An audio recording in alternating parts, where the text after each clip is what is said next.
Assalamu alaikum everyone. Welcome to Psych Student. Our today topic is FBM fulfilled by merchant pros and cons. Previous topic में हमने study किए थे pros and cons of FBA और आज के topic में हम स्टडी करेंगे pros and cons of FBM.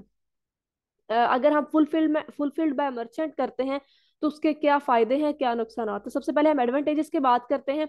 There is no FBA फी।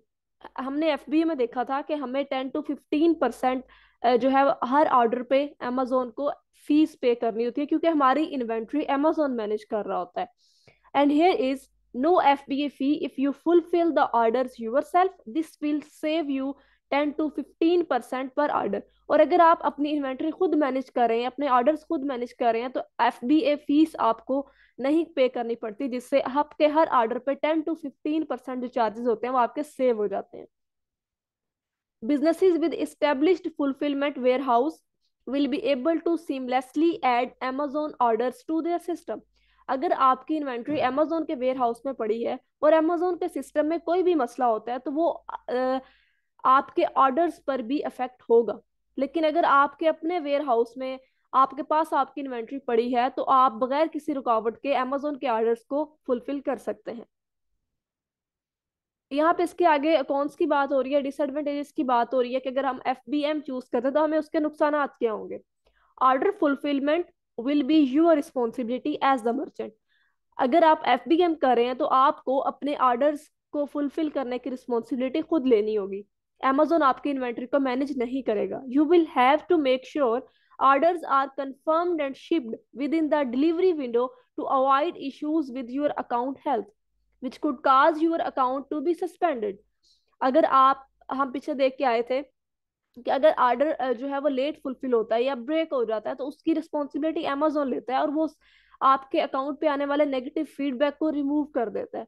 लेकिन अगर आप FBM करेंगे तो Amazon नेगेटिव फीडबैक को रिमूव नहीं करेगा, जिसकी वजह से आपके अकाउंट हेल्थ जो है वो अफेक्ट होगी और आपका अकाउंट सस्पेंड भी हो सकता है।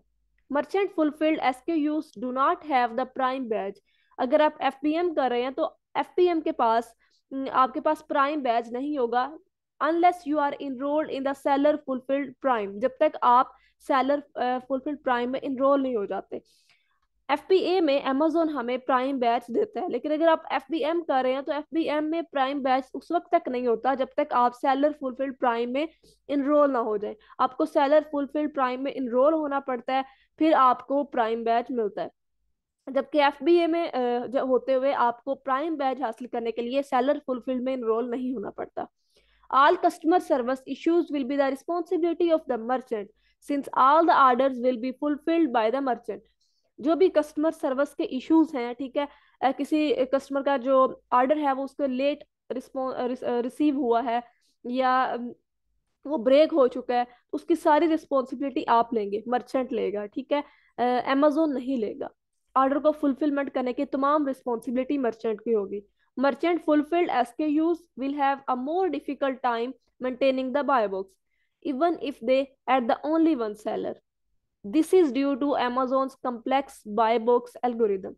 हमने पीछे देखा था कि Amazon पे अगर आपकी इन्वेंट्री मैनेज हो रही है तो उसमें बाय बॉक्स ज्यादा होने का आपको मिलने के चांसेस होते हैं, लेकिन मर्चेंट फुलफिल्ड SKUs में ये मुश्किल होता है कि आप अपने बाय बॉक्स को मेंटेन रख पाए Amazon complex buy box algorithm की वजह से।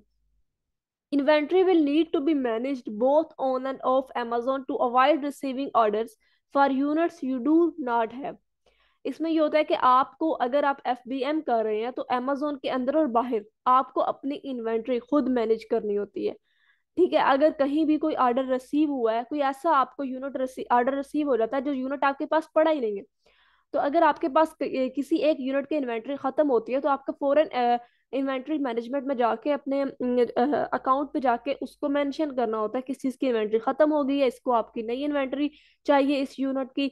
ये ना हो कि अगर आपको कोई आके उस यूनिट का ऑर्डर कर देता है जो आपके पास अवेलेबल ही नहीं है, तो उससे क्या होता है कि आपका कस्टमर जो है उस पर ट्रस्ट आपका खराब होता है। तो आपने अपनी इन्वेंट्री को कम्प्लीटली तौर पे खुद मैनेज करना होता है कि कौन से यूनिट्स आपके पास खड़े पड़े हैं, कौन से नहीं पड़े, और कौन सा आपने न्यू इन्वेंट्री आपने मंगवानी है।